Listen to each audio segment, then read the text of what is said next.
daman dalilin da ya sa na ce ya kamata na haɗu, na san ba ni ke son ina takara ba. So wannan gaɓar shi ne dalilin da ya sa na zo da ce gabatar da cewa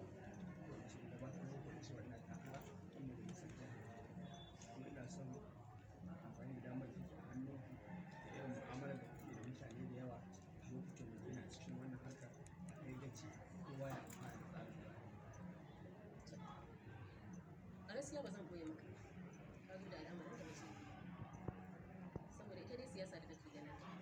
ta masu ilimin boko ne ka bamu da local business din ba zan iya ba na cikin wannan. amma me yasa za ki wannan tunanin da wannan tsari? Ita fa rayuwa kullum buɗe tunani ake yi, saboda in ba ki manta ba mun zauna da ke a Saudiya mun yi gwagwarmaya da yawa, kin shiga wani yanayi ma na ce mai kin sani balantana ni kuma yanzu na zo da buƙata za ki zo ki shige ta kamar taki ba. Ya dace a ce ki zo ki abin da ya dace ɗauke ta kamar taki kamar yadda na yi miki a baya ko ma ki zo ki taimaka mu kuma an kai gaci kowa ya wani raba maganin da na faɗa maka shi ne gaskiya. Harkar siyasa harka ce ta ɗan boko, mu kuma kaga local business ɗin ya ishe mu ba ma wannan harkar siyasa, saboda harkar siyasa idan ka taimaki mutum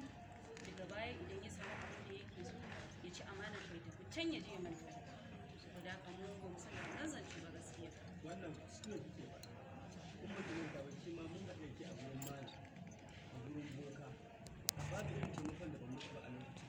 shi da buƙatar taimako na duk wani irin tsari da wani da shi ne na biya miki kuma ni yanzu in zo da kawo buƙata kuma in zo in samu a gida in ce ku zo ku taimaka mu tunanin da zai yi ba cire tunanin cewa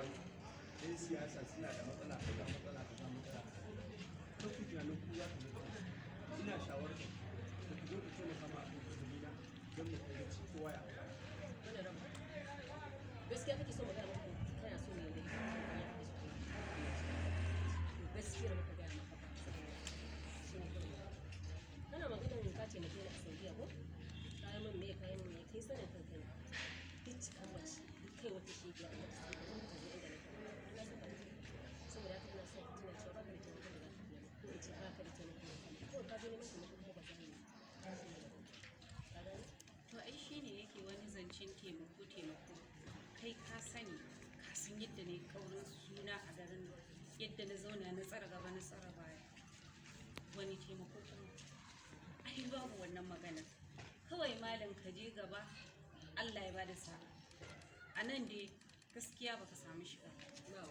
ba ruwanmu da harkar siyasa, ban mu da local business ɗinmu ya ishe.